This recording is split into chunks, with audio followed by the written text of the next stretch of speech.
सा मेरे को दो यार, इनको खिलाओ पहले।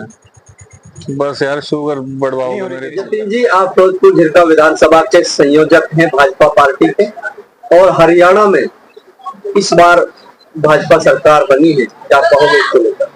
देखिए, सभी को बधाई। सबसे पहले तो आम जनता को बधाई, जिन्होंने पूरी हरियाणा की जनता ने जिन्होंने वोट दिया हमारे को और भाजपा की सरकार बनाने में महत्वपूर्ण योगदान निभाया। सभी को बधाई, और खास करके हमारे विधानसभा क्षेत्र के लोगों को, जिन्होंने हमारे को चाहे जो भी रिजल्ट रहा हमारे को एक अच्छा अपना मत दिया। मामन खान की बड़ी प्रचंड बहुमत से जीत हुई है, तो इसको लेकर क्या कहेंगे? देखिए, मामन खान की जीत हुई, हम इस चीज को तो सिर्फ एक तरीके से देखते हैं कि जो इन्होंने बयान दिए, मामन खान के बयानों की वजह से हम हरियाणा में कम से कम 12 से 15 सीटों पे विजय प्राप्त कर चुके हैं।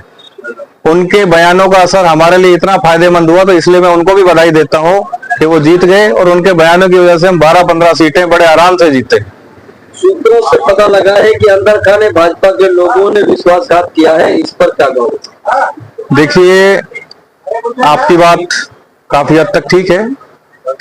जो लोग हमारे साथ रह के और हमारे ही परिवार में जिन्होंने गड़बड़ करी है, ऐसे लोगों की मैं तो सिर्फ इतना ही कहूंगा कि हमारे पास सारी जानकारी है, विद प्रूफ, विद हमारे पास आप ये कहें कि सटीक प्रमाण के साथ हमारे पास उनकी जानकारी, उनका कहाँ मेल जोल रहा, उन्होंने कितनी मदद की, ये सब कुछ हमारे पास उपलब्ध है। इनकी लिस्ट भी बनाई जा रही है, इनके बारे में पता भी लग चुका है, और जल्द ही सरकार का गठन हो जाए तो ऐसे लोगों पर कार्रवाई भी हम सुनिश्चित करेंगे, और इस बार आपको दिखाएंगे कि अंदर रहकर, पार्टी में रहकर पार्टी से जो गद्दारी करना क्या सजा क्या होती है, इनको ये भी बताएंगे। ये भाजपा सरकार के राज में काफी पैसा गांव के विकास के लिए दिया गया है, और उन सरपंचों की अगर बात करें तो काफी मलाई खाई, और मलाई खा के जो है वो कांग्रेस की गोदी में उस समय पहुंच गए जिस समय वोट देने का वक्त था। तो कैसा आप देखते हैं?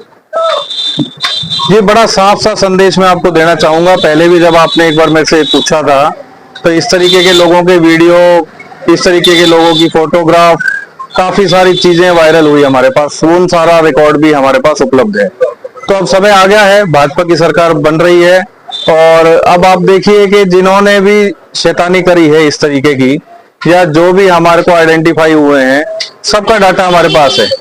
उस डाटा के हिसाब से इन पे क्या कार्रवाई होती है सरकार आने के बाद, वो भी सुनिश्चित की जाएगी।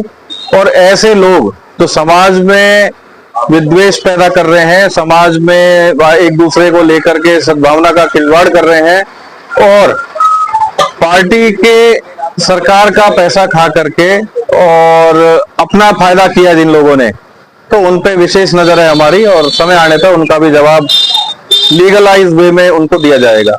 काफी सरकारी अध्यापकों को नेताओं के साथ देखा गया है कि चुनाव के दौरान, आचार संहिता के दौरान, तो इसको आप कैसा देखते? देखिए, पहले तो हमने कहा था ऐसे लोगों पे कार्रवाई होगी, अब कह रहे हैं कि कार्रवाई करेंगे।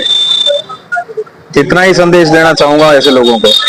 ये विधानसभा की जनता ने और बाकी हरियाणा की जनता की अगर बात करें कि बड़े प्रचंड बहुमत, सपट बहुमत से भाजपा की सरकार बनाई है, उन मतदाताओं को क्या कहना चाहते हैं? देखिए, मैं फिर आभार करना चाहूंगा हमारे हरियाणा प्रदेश की जनता को, जिन्होंने भाजपा के विकास को देखा, जिन्होंने भाजपा के कामों को देखा, जिन्होंने कोई जातिवादी और किसी भी प्रकार से प्रलोभन में नहीं आए, कांग्रेस की विचारधारा के हिसाब से नहीं चले, और अंत में हमारे किए हुए कामों पे मोहर लगाते हुए हमारे को विजय बनाया। उनका बहुत बहुत हम आभार व्यक्त करते हैं, और आगे उनको भरोसा देते हैं कि अगर हमारे से कहीं कोई कमियां पिछली सरकारों में रह भी गई, तो इस बार हम उनको अच्छी तरीके से पूर्ण करेंगे, और अपने देश, अपने प्रदेश को और अपने देश को आगे बढ़ाने की राह में बहुत सारे ऐसे कदम उठाएंगे जिससे हमारे प्रदेश की जनता और सभी इलाके के लोग खुश रहें और बहुत आगे बढ़े। तीसरी बार हरियाणा में भाजपा सरकार बनी है, काफी जो मांगे रही है जनता की, और खासकर मेवात के लोगों की, यूनिवर्सिटी की बात हो, मेवात केनाल की बात हो, और रोड को प्रोवाइड करने की बात हो, और रेल की बात हो, क्या लगता है कि भाजपा की तीसरी बार सरकार बनने पर ये सपने पूरे होंगे?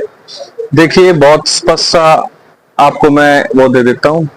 हमारे मेवात की जनता ने हमें जब बहुमत में नहीं दिया, हमारी तीनों विधानसभा सीटों पे कांग्रेस के प्रत्याशी को ही अपना मत दिया और काफी अच्छे मार्जिन से उन्हें जिताया भी। लेकिन उसका मतलब ये नहीं है कि हम यहाँ पे किसी तरीके से विकास के कामों में रोक लगाएंगे। जो विकास होगा, जिसकी जो जरूरत होगी, जैसे आपने 4 लेन रोड की बात की, तो वो तो काम शुरू हो ही रहा है अब। और रही बात और चीजों की, तो जैसी जरूरत होगी समय अनुसार उसका जवाब, और उसी हिसाब से हम उन विकास कार्यों को आगे भी बढ़ाएंगे। पर यहाँ की जनता को भी ऐसा नहीं रखा जाएगा कि हमने कोई बदला लेना है या किसी और। विकास होता रहेगा, आपको नजर आता रहेगा। आने वाले टाइम में आपको यहाँ पे इंडस्ट्रीज भी दिखाई देंगी, आने वाले टाइम में आपको यहाँ पे रोजगार भी दिखाई देंगे। लेकिन मैं फिर कहना चाहूंगा कि कांग्रेस के बहकावे में आके इलाके की जनता ने जो काम कर दिया है, वो उनके लिए, आप जिन लोगों को उन्होंने विधायक बनाया है, वो पिछली बार होने के बावजूद भी वो काम कुछ नहीं कर पाए, और इस बार भी उनके हालात ऐसे ही रहेंगे। लेकिन फिर भी भाजपा की सरकार यहाँ पे विकास कार्य को कराने में कोई कमी नहीं छोड़ेगी।